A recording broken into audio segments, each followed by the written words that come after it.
if I were to say to you, okay, fine, I forgive you. How's that feel? Or if I say, wow, yeah, I forgive you. How's that feel? Or if I said, it's okay, I can't forgive you because I'm not judging you. What's arisen has arisen. Let's all learn from it, grow from it, be thankful for it. I can't even forgive you. It's okay. How does that feel? So again, forgiveness is just a word. What's the vibrational reality of the self who's expressing it? How can I soften what is rigid within? I remember being when I was young, like last week. Well, it's been a little longer than that. But I would say, I love you, without really knowing that I was grasping at hoping to get your approval and your love of me. If I tell you I love you, if I behave in this way, then you'll give me your attention. Didn't even realize it till the work took me there. What is the quality of my being when I say, I love you? Am I at rest in spaciousness? Am I really aware that when I say, I love you, I'm really saying I recognize that the mystery of love is present and moving through me in your direction. I'm just the vehicle here. I love you is really a statement of one's surrender to an infinite, beautiful power that mysteriously would move through you toward person, place, or thing, to bless them, to hold them. You're the conduit for the love that is God. Can I say I love you in a place of freedom of egoic attachment, requirements, secret needs, and all of the rest, assumed agreements, in order to gain something from you? Can I say I love you as God says, I love you to His creation, instantly offering utter support and 100% freedom? So the whole point of that is the words and thoughts we use carry vibration. Abun and Aramaic carries a very healing vibration that works more deeply than the thinking rational mind. It's not that gets it. We feel it. Abun can be chanted for an hour in conjunction with the breath, and it could be said you'll accomplish more healing and softening than all the thinking and striving that we sometimes try to get healing from. Abun, the vibration of prayer, allowing sound emanating from the divine to pour through our being, and the cells in the nervous system will adapt, adjust, relax, and come into harmonious resonance with it. Might want to give that a try one day, just chanting Abun for 10 minutes, then 20 minutes. It's a beautiful practice, an aspect of Shalu that opens the self, softens what is rigid within, and brings the mind to a deeper quality of spaciousness or stillness. I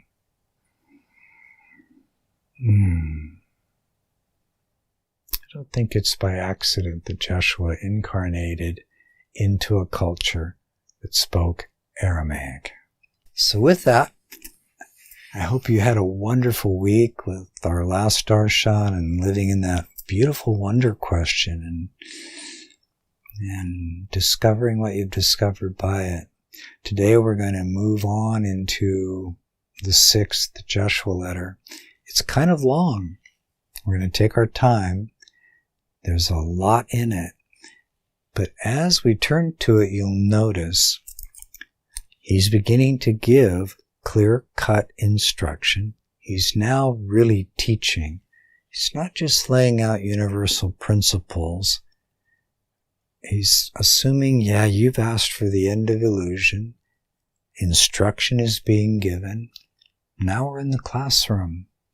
And this letter opens with something that's incredibly important if we stop and just slow down and become that scientist looking through the microscope at the Petri dish.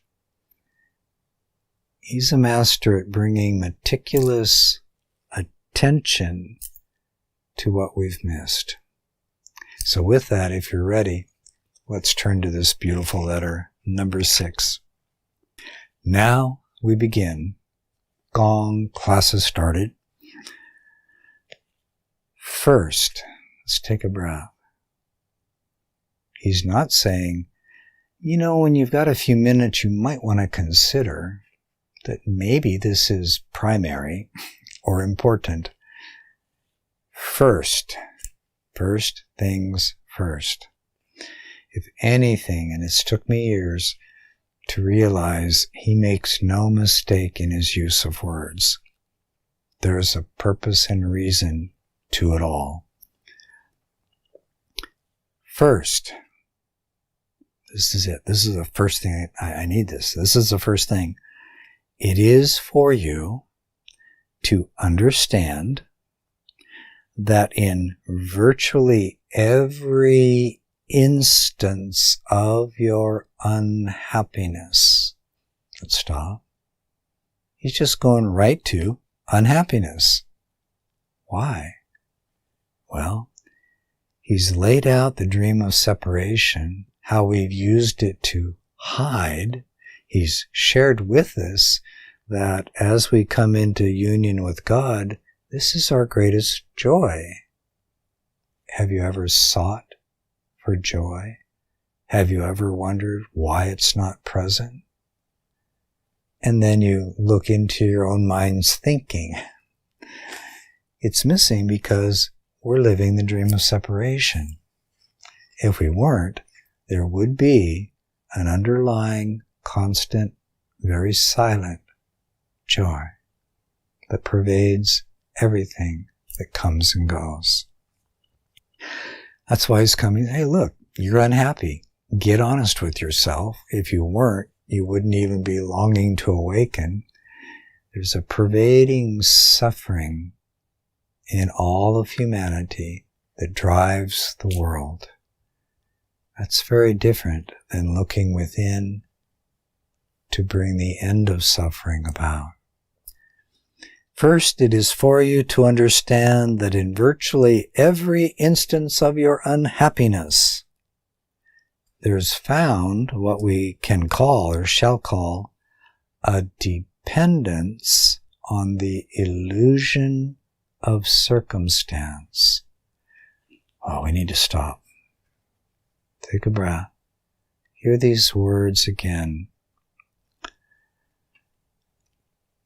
In every instance of your unhappiness, there is found a dependence.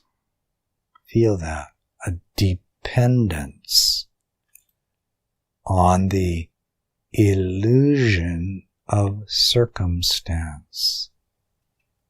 Just stay right there, see what happens.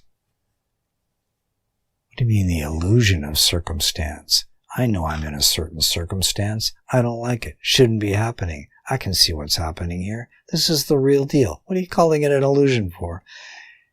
We all believe that how we see and are reacting to an arrangement, a circumstance, is accurate.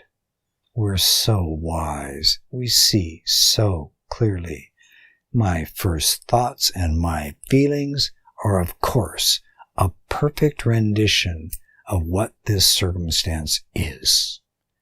In fact, without even really thinking about it, in the dream of separation, we assume that the circumstance is causing what I see and what I feel.